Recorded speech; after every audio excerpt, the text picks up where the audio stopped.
Huntington's disease is a genetic neurological disorder caused by a mutation in the HTT gene, which leads to the progressive degeneration of nerve cells in the brain.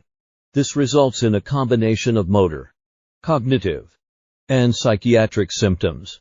Symptoms typically begin between ages 30 and 50 and worsen over time.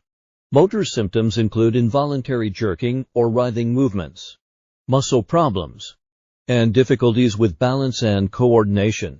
Cognitive symptoms involve problems with memory, attention, and decision-making. Psychiatric symptoms can include depression, irritability, and mood swings. Huntington's disease is inherited in an autosomal L-dominant pattern, meaning that having one copy of the mutated gene is enough to cause the disorder.